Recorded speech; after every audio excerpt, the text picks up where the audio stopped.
Hello. I wanted to briefly talk about Niccolo Machiavelli's The Prince. I read it for the second time. I read it a few years ago, but this time I listened to it at the same time as I listened to a couple Great Courses series on it.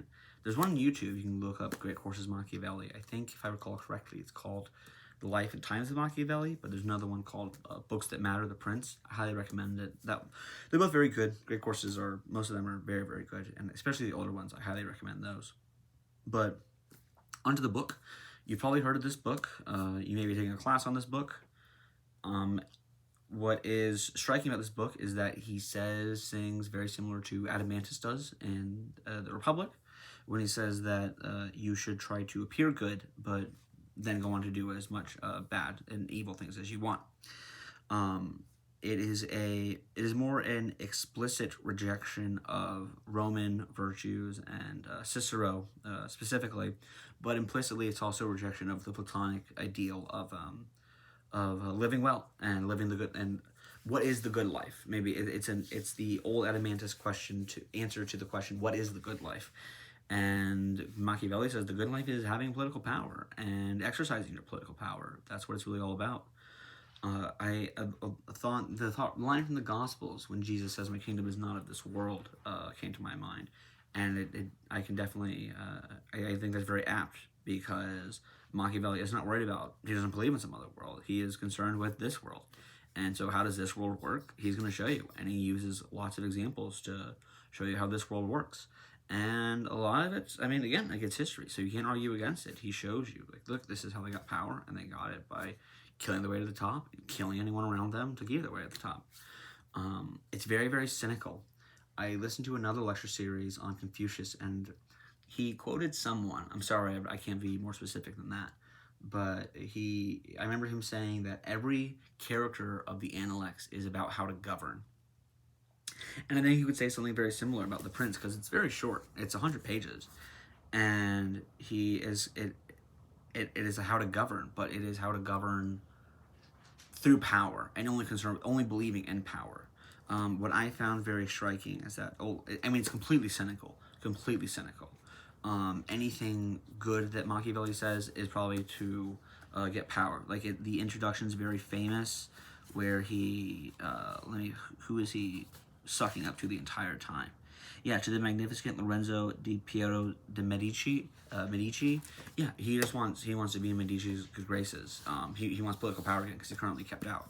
That's the only reason he's saying anything good about these people. I'm sure. They didn't hire him. The Medici family is very intelligent, and they would read this and this man would clearly sell us in a heartbeat if someone offered him a better position. So, there is no historical evidence they even read it, but it's clear, the entire book is cynical, because you can also see it's cynical, and he's cynical, and he's convinced in his cynicism, because he chalks things that don't fit into his cynical model as just the fortune and luck. Fortuna, I think, is the word initially, and it kind of says that, look, if it doesn't go in this cold, cynical way and that doesn't work, well, it's just dumb luck. It couldn't be that I'm wrong, because I've already figured out how it works, and this is how it works.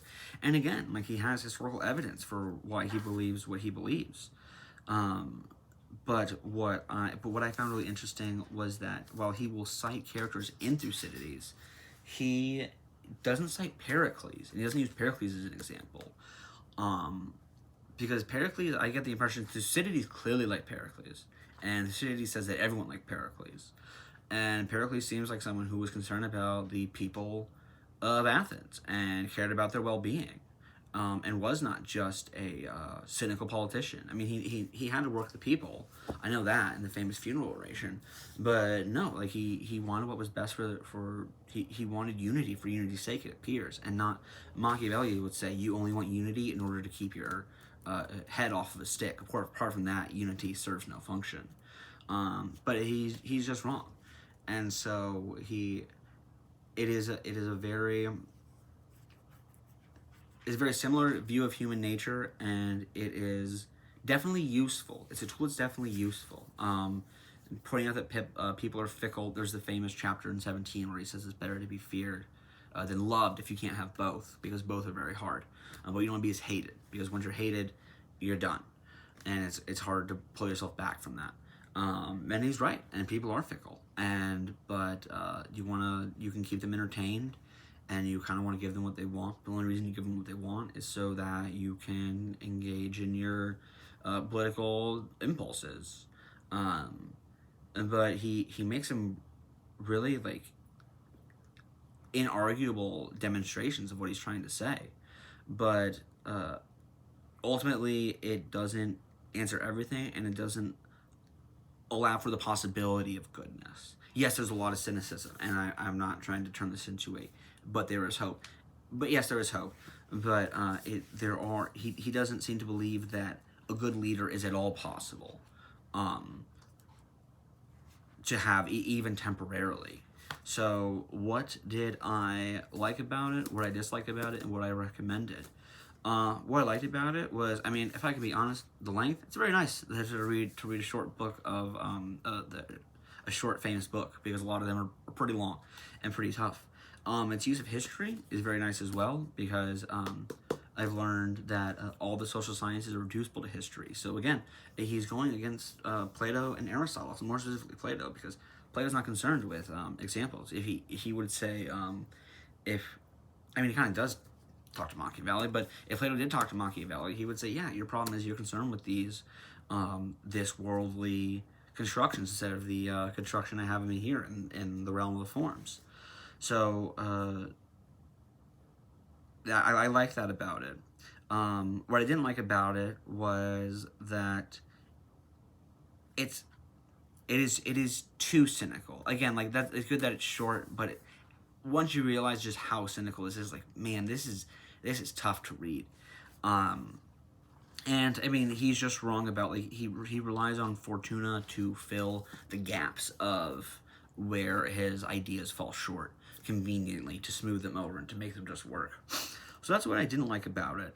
Would I recommend it? Of course. I think everyone should read it. It's the beginning of political science. It's the rejection of political philosophy. And it's a good tool to use. I forget the person who said it. There's a famous person who rejected Machiavelli, said it was really bad, wrote a book called Anti-Machiavelli, and then engaged in ways that were very Machiavellian. And that's exactly what Machiavellian would say. The Machiavellian thing to do would be for me to say I reject this book, and then just do what the book says anyway. But yeah, I would recommend it. Everyone should read this. It's short enough that it won't feel like a slog to you. There's also a lot of lectures and thoughts on it to make it more easier for you to digest if you're never used to something like this before. Yeah, I would recommend it. That was Niccolo Machiavelli's The Prince. Thank you very much for watching. Until next time.